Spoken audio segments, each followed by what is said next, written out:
ഇന്ന് മാർച്ച് മാസം 25-ാം തീയതി. ലോകം എങ്ങുമുള്ള ക്രൈസ്തവ ജനങ്ങൾ മാർച്ച് മാസം 25-ന് കന്യക മറിയാമിനോടുള്ള അരുളപ്പാട് ദിനമായി ആചരിക്കുന്ന പതിവ് നമുക്കൊക്കെയും അറിയാമല്ലോ. മനുഷ്യൻ്റെ വീഴ്ചയ്ക്ക് ശേഷം മനുഷ്യനെ വീണ്ടും ഉദ്ധരിക്കുവാൻ പിതാവായ ദൈവം കന്യക മറിയാമിൽ കൂടി യേശുവിനെ ലോകത്തിലേക്ക് അയച്ചു. ദൈവദൂതൻ ഈ വിവരം കന്യക മറിയാമിനോട് വന്ന് അറിയിക്കുമ്പോൾ മാനുഷികമായ രീതിയിൽ മറിയയ്ക്ക് സംശയമുണ്ടായി. പുരുഷനെ അറിയാത്ത താൻ എങ്ങനെ ഒരു മകനെ പ്രസവിക്കും? ദൈവദൂതൻ അതിന് നൽകുന്ന മറുപടി, പരിശുദ്ധാത്മാവ് നിൻ്റെ മേൽ വരും, നീ ശക്തി പ്രാപിക്കും.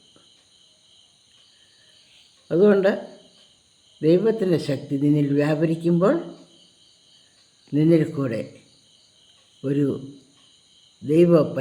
ദൈവപുത്രൻ ലോകത്തിൽ അവതരിക്കുന്നു.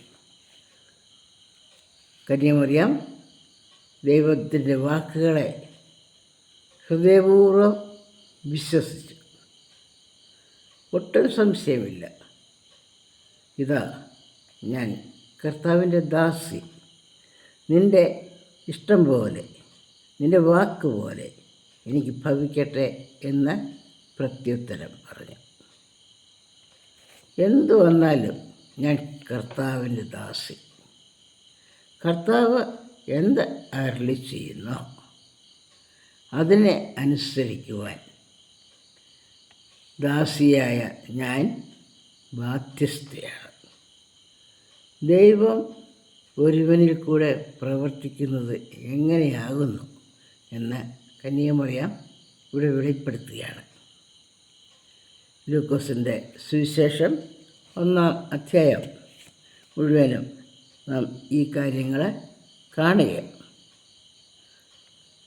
ലൂക്കോസ് 1:38 വാക്യത്തിലാണ് നമ്മൾ വായിക്കുന്നത്. ഇതാ ഞാൻ കർത്താവിൻ്റെ ദാസി, നിൻ്റെ വാക്ക് പോലെ എനിക്ക് ഭവിക്കട്ടെ എന്ന് പറഞ്ഞു.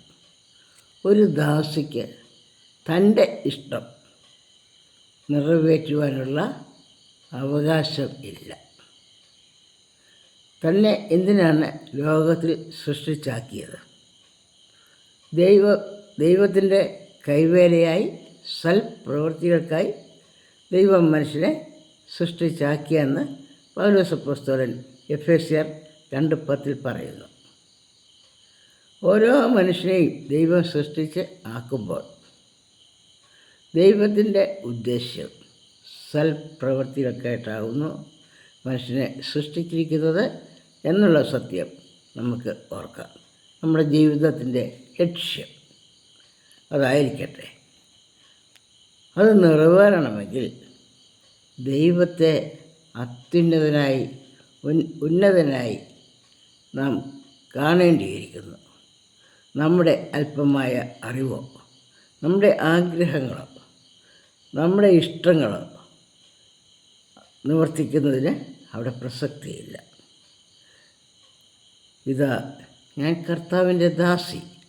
ദാസിക്ക് സ്വന്തം ഇഷ്ടം ചെയ്യുവാൻ, സ്വന്തം അഭിപ്രായം പ്രകടിപ്പിക്കുവാൻ ഒരു അവകാശവുമില്ല. യജമാനൻ്റെ വേല ചെയ്യുവാനായി ദാസി നിയോഗിക്കപ്പെട്ടിരിക്കുന്നു. യജമാനൻ്റെ ഇഷ്ടം ചെയ്യുവാനായി ദാസി ചുമതലപ്പെട്ടിരിക്കുന്നു. അതുകൊണ്ട് ഇത് മാത്രമേ പറയുവാൻ സാധിക്കുന്നുള്ളൂ. ഇതാ ഞാൻ കർത്താവിൻ്റെ ദാസി, എനിക്കൊരു ഇഷ്ടവുമില്ല, എനിക്കൊരു തിരഞ്ഞെടുപ്പുമില്ല, എനിക്ക് യാതൊരു താല്പര്യവുമില്ല. എന്നീ യജമാനൻ എന്ത് പറയുന്നുവോ അതിന് പൂർണ്ണമായി അനുസരിക്കുക മാത്രമാണ് ഒരു ദാസിയുടെ കടമ. അതുകൊണ്ട് തന്നെ താൻ സമർപ്പിച്ചതുകൊണ്ട്, താൻ ദൈവത്തിനുള്ളവളാണ് എന്നുള്ള ഉറപ്പ് തനിക്ക് ലഭിച്ചു. തൻ്റെ ചാർച്ചക്കാരിയായ എലിസബത്തിനെ കാണുവാൻ മറിയ ഗലീല നാട്ടിലേക്ക് പോയി. അവിടെ എലിസബത്ത് മറിയയെ വന്ദനം ചെയ്യുന്നു. മറിയയോട് പറയുന്ന, കർത്താവ് തന്നോട് അരുളി ചെയ്തതിന് നിവൃത്തി ഉണ്ടാകും എന്ന് വിശ്വസിച്ചവൾ ഭാഗ്യവതി. ജീവിതത്തിൻ്റെ ഭാഗ്യാവസ്ഥ എവിടെയാണ്? കർത്താവ് അരുളി ചെയ്തതിന് നിവൃത്തി ഉണ്ടാകുമെന്ന് വിശ്വസിക്കുന്ന ഒരു വ്യക്തിയാണ് ജീവിതത്തിൽ ഭാഗ്യമുള്ളയാൾ. എത്ര വാഗ്ദത്തങ്ങളാണ് കർത്താവ് അരുളി ചെയ്യുന്നത്. അതിനെ വിശ്വസിക്കുവാൻ സാത്താൻ്റെ പ്രലോഭനങ്ങൾ നമ്മെ സമ്മതിക്കുന്നില്ല. നാം പ്രലോഭനങ്ങളിൽ അകപ്പെട്ടു പോയി. നമ്മുടെ സ്വന്തം ഇഷ്ടപ്രകാരം പല വഴിയിലും ചിതറിയിരിക്കുന്നവരാണ്. മറിയയുടെ ജീവിതം നമുക്ക് തരുന്ന സന്ദേശം ഇതാണ്. മറിയ പറയുന്നത് 48-ാം വാക്യത്തിൽ മറിയ ഉറപ്പോടെ സാക്ഷിക്കുകയാണ്, ഇന്നു മുതൽ എല്ലാ തലമുറകളും എന്നെ ഭാഗ്യവതി എന്ന് വാഴ്ത്തും. എത്ര ഉറപ്പോടെയാണ് പറയുന്നത്. ലോക ചരിത്രത്തിൽ മറ്റൊരു സ്ത്രീയോ പുരുഷനോ ഇങ്ങനെ പറഞ്ഞിട്ടുള്ളത് ആരും കേട്ടിട്ടില്ല. ഇന്നു മുതൽ സകല തലമുറകളും എന്നെ ഭാഗ്യവതി എന്ന് വാഴ്ത്തും. നല്ല ഉറപ്പോടെ പറയുക. എപ്പോഴാണ് പറയുന്നതെന്നുള്ളതാണ് നാം ചിന്തിക്കേണ്ടത്. ഒരു കന്യകയായ സ്ത്രീയെ ഗർഭം ധരിച്ച് പരിശുദ്ധാത്മാവിനെ ഗർഭം ധരിക്കുമെന്ന് ദൈവം പറയുന്നു. അതിനെ പൂർണ്ണമായി വിശ്വസിച്ച് അതിൽ അടിയുറച്ച് തൻ്റെ ജീവിതത്തെ ദൈവത്തിൽ സമർപ്പിക്കുന്ന ആ സഹോദരി പറയുന്നു, ഇന്നു മുതൽ സകല തലമുറകളും എന്നെ ഭാഗ്യവതി എന്ന് വാഴ്ത്തും. ഭാവിയെ ചൊല്ലി ആകുല ചിന്തപ്പെട്ടിരിക്കുന്ന ഒരു തലമുറയുടെ മധ്യത്തിൽ ജീവിക്കുന്ന നമുക്ക് ഇതൊരു സന്ദേശമാകട്ടെ. ദൈവ ഇഷ്ടം ആരാഞ്ഞറിഞ്ഞ് ദൈവ ഇഷ്ടത്തെ വിശ്വസിച്ച് ഉൾക്കൊണ്ട് ദൈവ ഇഷ്ടം നമുക്ക് തരുന്ന ഭാഗ്യാവസ്ഥയെ പ്രാപിക്കുവാൻ നമ്മുടെ ജീവിതത്തെ നമുക്കൊരുക്കാം. ദൈവം നമ്മോട് കൂടെയുണ്ട്. മറിയയോട് ദൂതൻ വിവരം പ്രസ്താവിക്കുമ്പോൾ അവളെ സംബോധന ചെയ്യുന്നു, കൃപ ലഭിച്ചവളെ നിനക്ക് വന്ദനം, കർത്താവ് നിന്നോട് കൂടെയുണ്ട്. ആരുടെ കൂടെയാണ് കർത്താവ് ഉള്ളത്? മറിയയ്ക്ക് ഭാഗ്യം കിട്ടി. ദൈവവചനത്തിൽ നാം പഠിക്കുകയാണ് കർത്താവ് ആരുടെ കൂടെയാണുള്ളത്.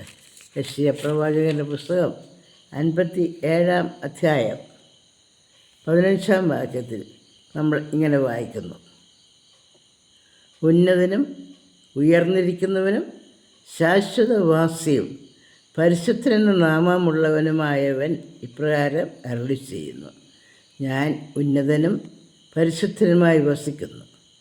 താഴ്മയുള്ളവരുടെ മനസ്സിനും മനസ്താപമുള്ളവരുടെ ഹൃദയത്തിനും ചൈതന്യം വരുത്തുവാൻ മനസ്താപവും മനോവിനയമുള്ളവരോടുകൂടിയും വസിക്കുന്നു.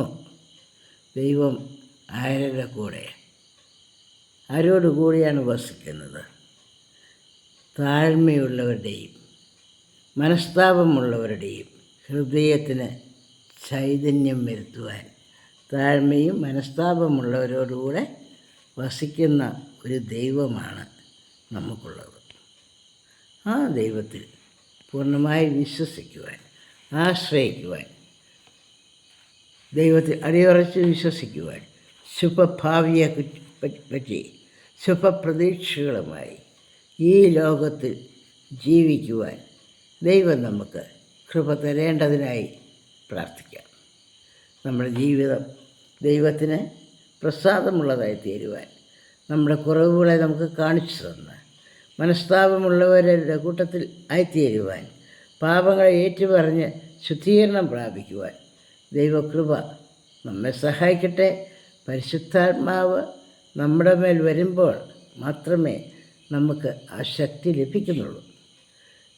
മറിയ ആ ശക്തി ഒരു ദൈവ പൈതലിന്, ദൈവമകനെ തൻ്റെ ഗർഭത്തിൽ പ്രാപിക്കുവാൻ ശക്തിയായത് പരിശുദ്ധാത്മാവ് അവളുടെ മേൽ വന്നപ്പോൾ മാത്രമാണ്.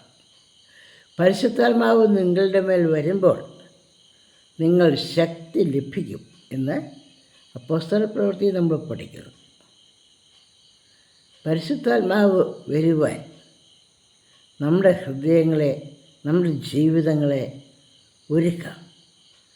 ആ ശക്തി ലഭിക്കുമ്പോൾ നമുക്ക് ദൈവത്തിൻ്റെ സാക്ഷികളായി ലോകമെങ്ങും ജീവിക്കുവാനുള്ള ശക്തിയും ബലവും തന്ന് നമ്മെ അനുഗ്രഹിക്കേണ്ടതിനായി ദൈവകരങ്ങളിൽ നമ്മെ തന്നെ ഫലമേൽപ്പിക്കാം. ലൂക്കോസിൻ്റെ സുവിശേഷം 8-ാം അധ്യായം 35-ാം വാക്യത്തിൽ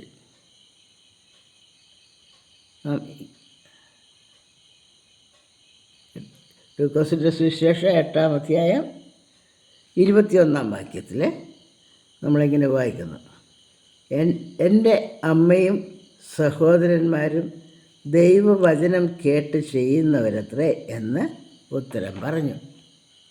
യേശുക്രിസ്തു പറയുകയാണ്, പ്രസ്താവിച്ചൊരു പ്രസ്താവനയാണ്. ആരാണ് തൻ്റെ അമ്മയും സഹോദരന്മാരും?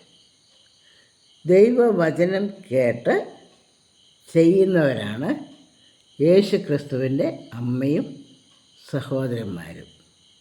ഇന്നും യേശുക്രിസ്തുവിൻ്റെ അമ്മയാകാനും യേശുക്രിസ്തുവിൻ്റെ സഹോദരരാകാനും അവസരങ്ങൾ ഇനിയും അവശേഷിച്ചിരിക്കുന്നു. നമുക്കും കർത്താവിൻ്റെ അമ്മ, കർത്താവിൻ്റെ സഹോദരൻ എന്നുള്ള പദവിയിലേക്കുള്ള ആ ഉയർച്ച ആഗ്രഹിച്ച് ദൈവസന്നിധിയിൽ ഞങ്ങളെ പുതുക്കി പണിയണമേ, വിശുദ്ധീകരിക്കണമേ എന്ന് പ്രാർത്ഥിക്കാം. ദൈവ ഇഷ്ടം കേട്ട് അതിനെ അനുസരിക്കുവാൻ ഉള്ള, അതിനെ ചെയ്യുവാനുള്ള കൃപയ്ക്കായിട്ട് നമുക്ക് യാചിക്കാം. പൂർണ്ണ ഹൃദയത്തോടെയുള്ള സമർപ്പണമാണല്ലോ ദൈവം നമ്മിൽ നിന്നും ആഗ്രഹിക്കുന്നത്. ഭാഗികമായ സമർപ്പണമോ ഭാഗികമായ പ്രവൃത്തിയോ ദൈവം നമ്മിൽ നിന്നും ആഗ്രഹിക്കുന്നില്ല. കർത്താവ് പറഞ്ഞു, നിങ്ങളുടെ പിതാവ്, സ്വർഗീയ പിതാവ് സൽഗുണപൂർണനായിരിക്കുന്നത് പോലെ നിങ്ങളും സൽഗുണപൂർണർ ആകുവിൻ.